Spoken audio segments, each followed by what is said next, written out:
The planet Villara X was dying.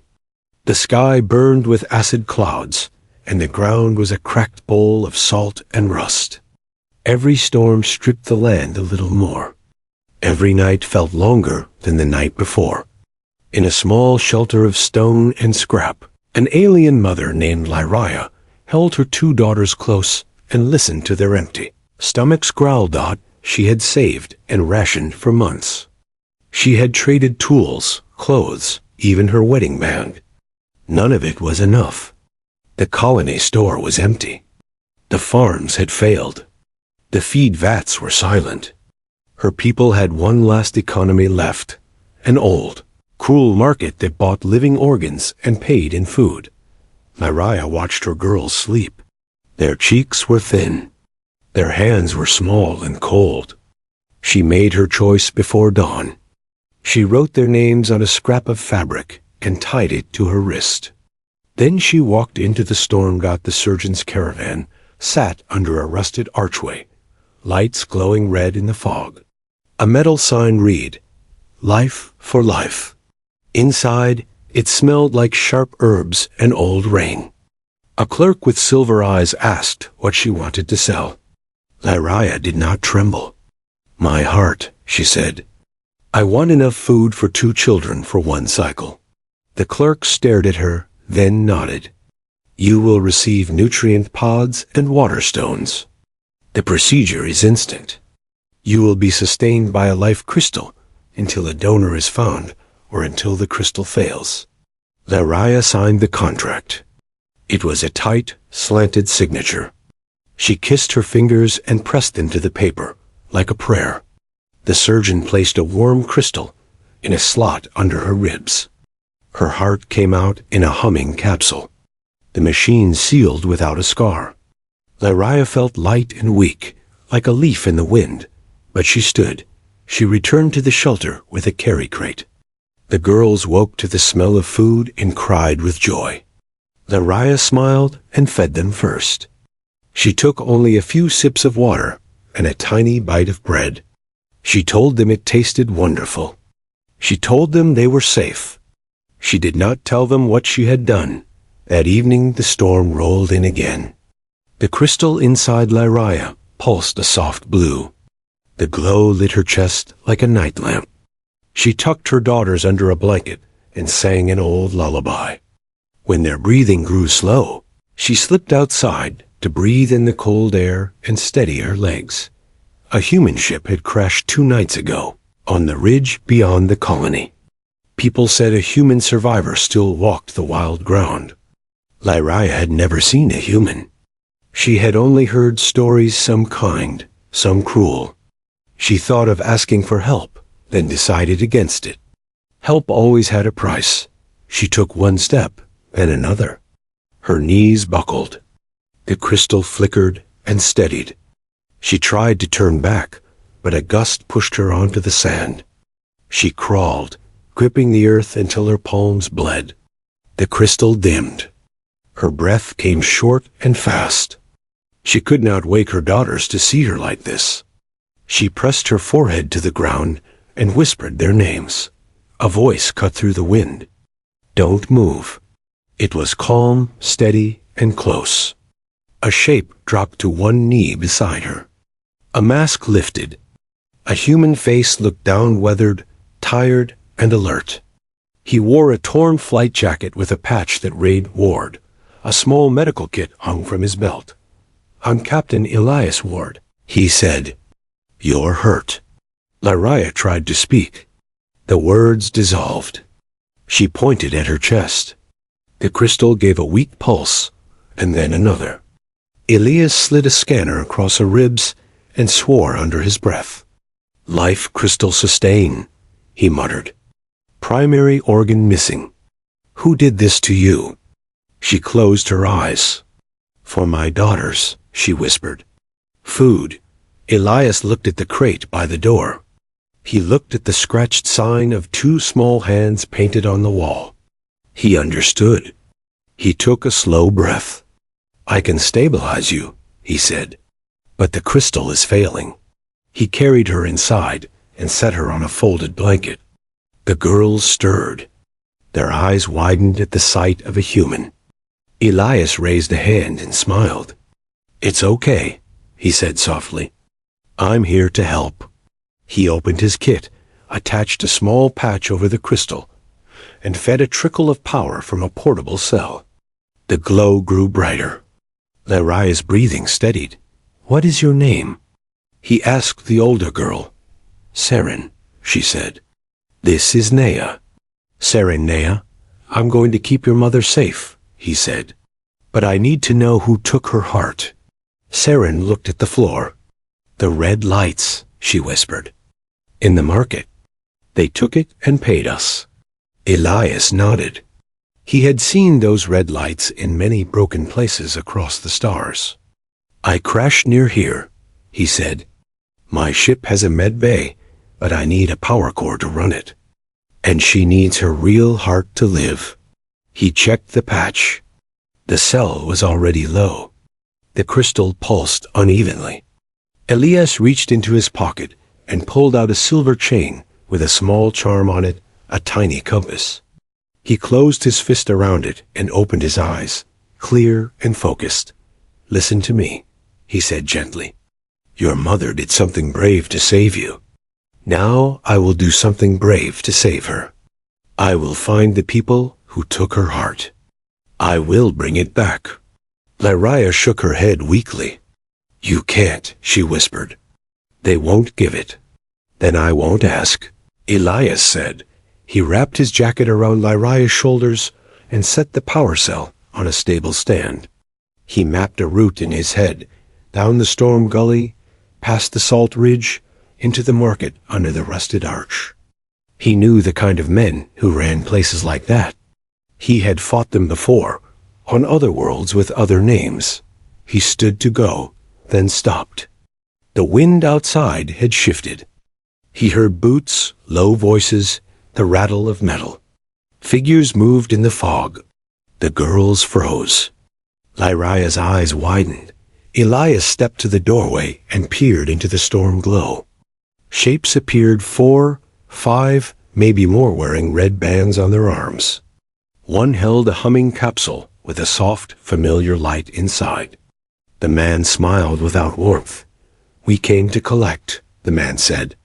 "The crystal is property of the Crimson Vault until the body expires. And the human medic's kit looks valuable, too."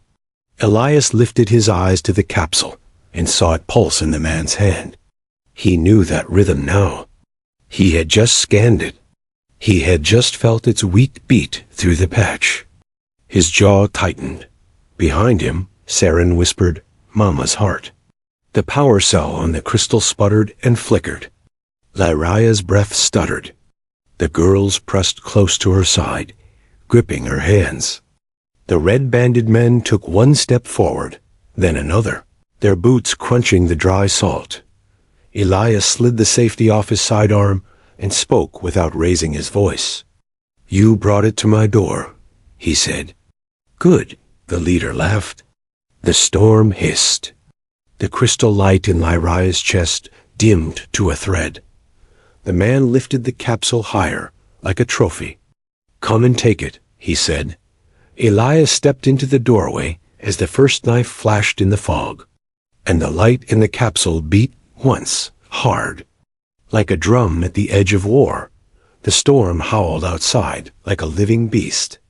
Tearing at the metal scraps of the shelter, Elias stood in the doorway, gun raised, facing 5 red-banded men who grinned as if they had already won. Behind them, the desert wind swirled around the glowing capsule that pulsed faintly, Laria's heart. "Give it back," Elias said, his voice calm but deep. The men laughed. The leader, tall and scarred, waved the capsule in front of him. "You think you can steal from the Crimson Vault, human?" He sneered. "You don't even belong here." Elias didn't answer. He moved first, faster than they expected. One shot cracked through the air, not to kill, but to distract. He slammed the leader into the wall and ripped the capsule from his hand. A blade cut across his arm. Burning like acid, he turned, fired twice. and the attackers fell to the ground in the dust. The last man ran, shouting into a comm device. "The human's alive. He has the vault's property." Elias knew what that meant. Reinforcements would come, many of them. He looked down at the capsule. The faint heartbeat inside still flickered. Weak but alive, he ran back inside the shelter. Saren and Nea were holding their mother's hands.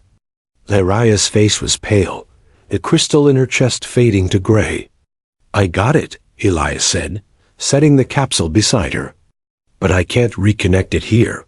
The tech's too different. Will she die?" Saren whispered. "Not if I move fast," Elias replied. He lifted Lyraya carefully, wrapped her in his jacket, and looked at the girls. "You two stay close to me, no matter what happens." The acid rain began to fall. Hissing against the metal roof, Elias pushed open the door, holding the capsule in one hand and his weapon in the other. The path ahead led toward the ridge, where his crashed ship still waited. Half buried in sand, they moved through the storm. The wind cut at his skin.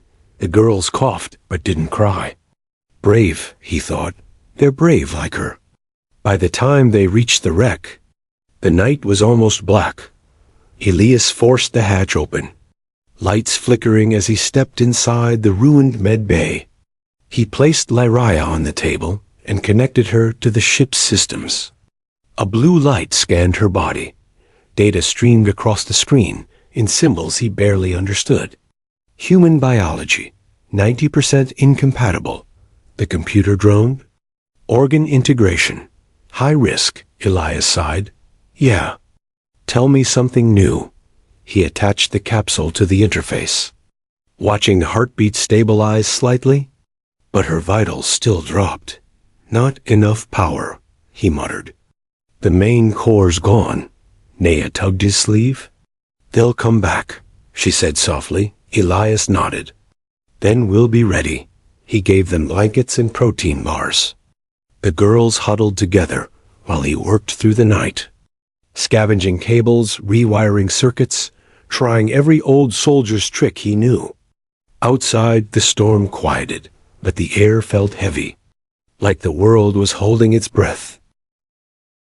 At dawn, Elias looked at the screen. Lyraya's pulse was almost gone. He leaned close and said quietly, "You're not dying today?" He remembered his sister on Earth, small and frail in the hospital. He couldn't save her. He wouldn't fail again. Not this time. Suddenly, the proximity alarm screamed. Elias looked out the viewport.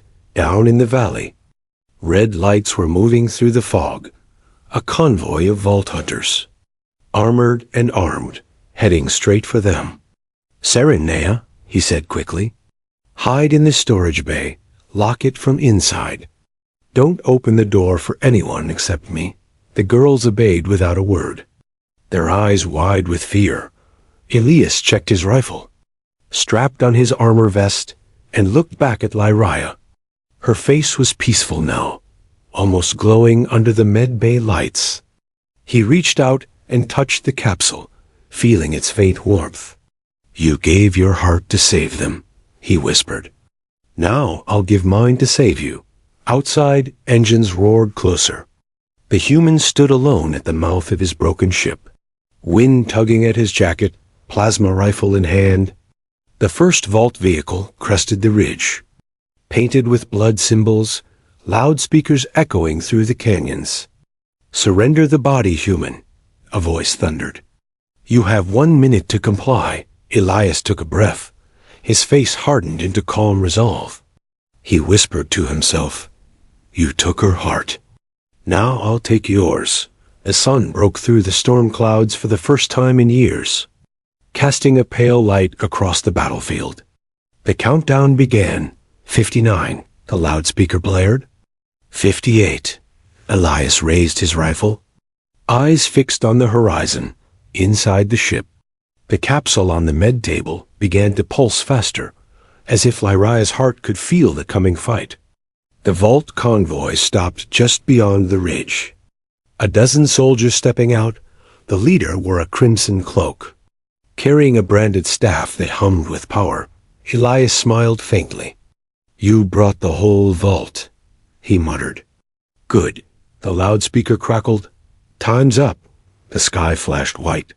The ground shook, and the battle for a single heart began. The night burned red with gunfire. The storm clouds above flashed with light, and the ground trembled under the thunder of explosions. Elias fought like a man who had nothing left to lose. His plasma rifle blazed in his hands, each shot cutting through the darkness. The vault soldiers were well armed, but they had never seen a human fight up close. Elias moved with the precision of a soldier and the rage of a promise. When his ammo ran dry, he used his fists, his knife, even shards of metal from his broken ship. Every move was survival. Every strike was a vow by dawn. The battlefield was silent. The wreck of his ship smoked behind him, and the convoy burned on the ridge. Elias staggered to his feet, clutching his side where a plasma bolt had grazed him. He looked back once. The ship's medbay was sealed. Saren and Nea were safe inside. He touched the capsule on his belt, still glowing faintly. "Hold on, Lyria," he whispered.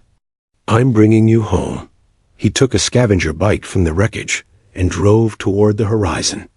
The map on his wrist scanner showed one red mark pulsing far away, the Crimson Vault, built deep into a canyon carved by storms. Rumors said it was a fortress where stolen hearts powered machines that kept the elites alive. Hours later, the canyon opened before him. Massive gates of bone and metal rose from the cliffs, and red smoke poured from vents like blood from a wound. The walls pulsed with light, hundreds of embedded hearts beating in unison. Elias climbed down the ridge and entered through a drainage shaft. The air was thick and warm. Every step echoed with a distant heartbeat. He passed through tunnels of glass and steel, where crimson light shimmered through pipes like living veins. At the core of the vault, he saw it, a chamber filled with floating capsules. Each one held a heart, beating in rhythm, powering the city above. The sound was hypnotic, almost sacred. A sight froze him. Hundreds of lives, trapped and drained, turned into fuel for the powerful. He felt anger rise in his chest like fire. He pulled Lyria's capsule from his belt and held it near the scanners. The system identified it instantly. Subject L47. Heart transferred from donor 2 cycles ago. He followed the tracking light through the chamber until it stopped on a central column. Inside, connected to tubes of glowing energy, floated Lyria's heart, still beating, still alive. A surge of emotion hit him. She was here. She was waiting. Elias stepped forward, hands trembling. "I found you," he whispered. He reached for the control panel and started the release sequence. Sirens wailed immediately. Red lights filled the chamber. Unauthorized extraction detected. A metallic voice boomed. He pulled the heart capsule free, alarms screaming all around him. Drones dropped from the ceiling, firing electric nets. Elias rolled behind a console, shot them down one by one. Sparks rained over his shoulders. He ran through the corridor, clutching the capsule to his chest. The vault shook with the force of lockdown shutters slamming into place. The voice kept repeating, "Containment breach. Human intruder detected." As he reached the exit hall, a tall figure blocked the path, the overseer of the vault, clad in red armor that gleamed like blood. A staff hummed in his hand, powered by veins of light. "You think you can steal from us, Terran?" The overseer said, his voice calm. "You can't return what belongs to the sovereign." Elias raised his rifle. "Then I'll take it anyway." The overseer struck first, the staff sending a bolt of crimson energy across the room. Elias dove aside, the blast shattering the wall behind him. He fired back, bolts of blue light slicing through the air. Sparks flew as the two clashed, Human steel against alien power. The overseer caught him with a strike that threw him to the floor. Elias slid across metal and blood. His weapon clattering away, the overseer stepped closer, lifting the staff for the final blow. But the capsule in Elias's hand pulsed, once, twice. Faster, the sound of a heartbeat echoing through the hall. Leraya's heart glowing brighter than before. As if answering his will, Elias pressed the capsule to his chest. Where the wound burned, the light surged, connecting through his armor. His veins lit with red fire. For a moment, human and alien energy fused. He stood again, his eyes burning with light, and punched forward with all his strength. The staff shattered. The overseer flew backward, hitting the wall with a crash that shook the entire chamber. Elias gasped, falling to one knee, the capsule in his hand dimmed. The heart was weakening. He stumbled toward the exit. Alarms blaring louder than ever, soldiers poured into the corridor. He shot and ran, never letting go of the capsule. When he reached the outside cliff, he leaped onto the scavenger bike and gunned the engine. The vault behind him erupted in flame. Columns of smoke rose into the sky like ghosts of the dead. As he sped into the wasteland, he pressed the capsule to his chest, whispering, "Almost there, Lyraya. Almost home." The scanner on his wrist beeped weakly. Vital link unstable. Power at 5%. He pushed harder. Wind whipping across his face, the canyon walls blurred by, and the storm rolled over the horizon again. Lightning split the sky.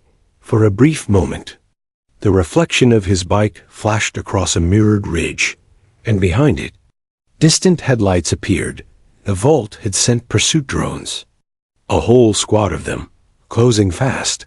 Elias gritted his teeth. "They're not taking you again," he said. "Not ever." He reached into his jacket, pulled out a detonator wired to his ship's reactor. If the vault wanted a war, he'd give them one. He pressed the trigger. The desert lit up behind him as his crash ship exploded in a wave of blue light. The drones vanished in the blast. But the shockwave hit him too. His bike flipped, throwing him into the sand. The world spun. The capsule rolled from his hand, and the light inside it began to fade. Elias crawled toward it, dragging himself through the dirt, blood on his lips. "No," he whispered. "Don't stop. Don't you stop now." The capsule flickered once more. Weak and slow, a shadow moved in front of him. Tall, armored, familiar. The overseer, burned but alive, standing over him with hate in his eyes. "You can't return what's already been claimed," the overseer hissed. Raising his broken staff like a blade, Elias looked up, clutching the capsule. The heart inside beat once, faintly, then again, louder. The overseer froze for a second, as if he could hear it too. Elias smiled through the blood. "Then watch me," he whispered. The storm lightning struck between them, and the world went white. The desert was silent after the lightning strike. Smoke rose from the scorched sand where Elias had fallen. The overseer's armor cracked and sparked, his red eyes fading behind a shattered mask. When the light cleared, only the human moved, crawling toward the glowing capsule that still pulsed weakly in the dust. His hands shook as he picked it up. "Still alive," he whispered. "Still beating." He pressed it close to his chest, feeling its warmth through the torn fabric. "Hold on, Lyraya." "I'm not done yet," the overseer stirred behind him. Reaching for a fallen weapon, Elias turned and fired his last shot. The plasma bolt struck the alien staff, and it exploded in a burst of red energy. The overseer screamed and vanished into the storm, leaving only silence and smoke. Elias dropped to his knees, breathing hard. The sky above glowed faintly with the first light of dawn. He looked at the capsule again, its light flickering like a dying ember. The core power was almost gone. He forced himself up and staggered toward the horizon. His ship was gone, destroyed in the blast. He had only one chance left, an abandoned lab he had seen marked on his map days before. A pre-war facility hidden under the storm plains. If he could reach it, maybe he could power the med bay. Hours passed. He stumbled through acid rain and wind, the ground cutting his boots and skin. The capsule's glow dimmed, sometimes going dark, each flicker slowing his steps. He whispered with every breath, "Stay with me, please." When he finally reached the lab, the door was half buried under sand. He ripped off the rusted panel and forced it open. Inside, the air was dry and cold. Machines slept under layers of dust. He dropped the capsule onto the nearest console and hit the main breaker. Sparks jumped. Lights flickered to life for the first time in decades. "System rebooting," an old mechanical voice said. Elias smiled weakly. "Good," he muttered. "Just stay alive a little longer." He placed Lyraya's body on a med table. Connecting cables from the capsule to her chest, the readings were unstable. The system didn't recognize her alien biology. "Human DNA incompatible," the screen warned. "Rejection probability, 97%. Elias stared at it, breathing hard. He looked down at his own bleeding arm, and then at the tube leading from the capsule. His jaw tightened. "Then we changed the odds." He took a scalpel from the tray and cut a line across his forearm. Red blood flowed. He pressed the tube to it, letting the system draw his cells into the heart's energy loop. "Link genetic pattern," he said. "Override species filter," the console buzzed, warning. "Cross-species fusion unstable." "Do it," he growled. The lights dimmed. The hum of power filled the room. The capsule glowed brighter. The heart inside started beating faster, stronger. Then the energy surged through the cables and into Lyraya's body. Her fingers twitched. Her chest rose slightly. Elias's vision blurred. He felt his strength drain.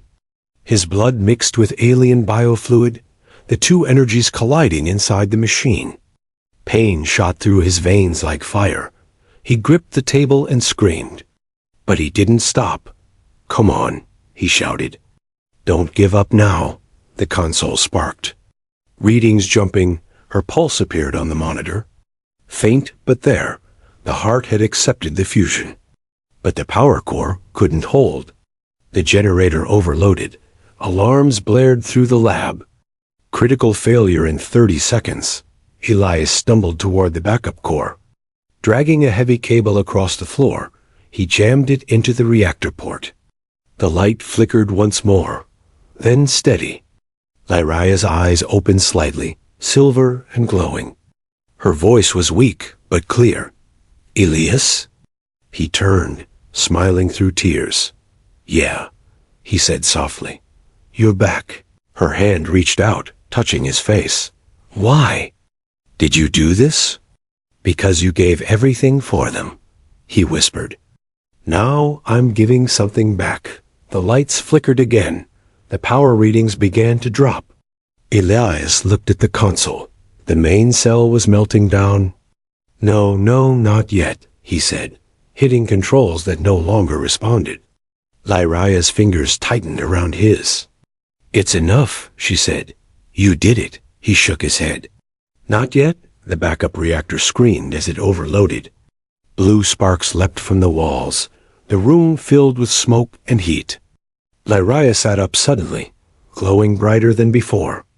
Her body pulsed with red and blue energy, her own heart and his blood beating as one.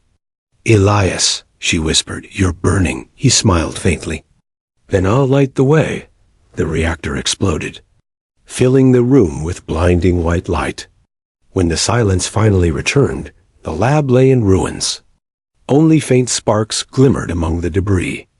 The capsule was shattered, its energy spent, then a sound. Slow and steady, a heartbeat in the center of the wreckage. Lyraya moved, her eyes opening again. Her skin glowed softly. and her chest pulsed with a golden light. She looked around in confusion, whispering, "Where? Where is he?" There was no answer, only the faint hiss of cooling metal. She looked down at her hands, faint traces of human blood still on her fingers. Glowing like starlight, tears filled her eyes. "You kept your promise," she whispered. "You brought it back." Beating, she stood slowly, weak but alive, and turned toward the broken doors where sunlight poured in, the first dawn Velara X had seen in years. In the light, a shadow moved, human-shaped. Familiar, her heart skipped. Elias? She breathed. The figure stood in the doorway, barely visible through the smoke, and the screen on the ruined console blinked with a single message. Link stable, life form hybrid. Lyraya's hand went to her chest as it began to beat faster again. The human had not died. He had become part of her. And somewhere deep inside her chest, two hearts beat as one. The sun rose over Velara X for the first time in decades. Light poured through the broken clouds, washing the dead plains in gold. The acid rain was gone. The sky was soft and alive again. Lyraya stood at the entrance of the ruined lab, the wind lifting her silver hair. She placed a hand on her chest and felt it. A heartbeat, steady and warm, not just her own. A quiet human rhythm echoed beneath it, Elias's rhythm. She followed the trail of footprints across the sand, each step lighter than the last. Her daughters waited beyond the ridge, Saren and Nea, their small forms running toward her as soon as they saw her. Their cries carried across the open plain. "Mama!" Lyraya fell to her knees, arms open wide. The girls crashed into her embrace, laughing and sobbing all at once. "You're alive," Saren whispered. "He saved you." Lyraya nodded, tears falling down her cheeks. "Yes," she said softly. "He gave me his heart." She looked toward the horizon where the storm had broken. The wind carried faint echoes, a low, steady thump like distant thunder. For a moment, she thought she saw a figure walking toward the far mountains, wrapped in light. Then it faded. But the heartbeat remained. News spread through the colony. They said a human had defied the vault, destroyed their fortress, and brought life back to a dying world. They said he had fused his blood with an alien's and given her heart back beating. For the first time, humans were no longer seen as invaders, but as saviors. The Sovereign's armies came to reclaim what they called property. But they found something waiting they had never faced before. Lyraya, glowing with hybrid energy, stood before the gates of the colony. The sand under her feet pulsed with light, the life force of the restored soil. The Sovereign's commander raised his staff. "Return the asset," he demanded. "Her body belongs to the vault." Lyraya stepped forward, eyes burning bright. "My body is mine," she said. "And my heart belongs to someone who chose life over power." The ground trembled. The wind lifted in waves. The air shimmered as every survivor behind her stood tall. Humans and aliens side by side, united by one story, one heartbeat. When the Sovereign soldiers attacked, the earth itself pushed them back. A storm turned golden, wrapping the colony in a shield of living energy. The Valt army fled, leaving their banners in the dust. Days later, silence returned. The crops began to grow again. Green vines pushing through dead soil. Children played under a clear sky.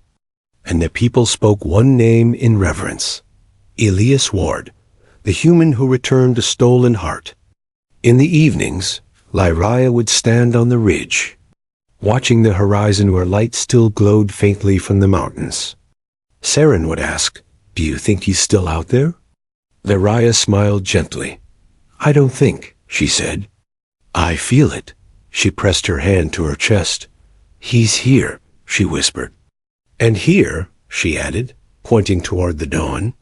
When the wind passed through the valley, it carried a faint, rhythmic echo, a heartbeat that blended with her own, slow and strong.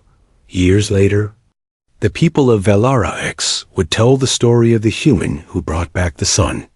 They built a monument on the ridge, a statue of a soldier holding a glowing heart in his hands. Beneath it were carved the words, "He brought back more than a heart. He brought back humanity."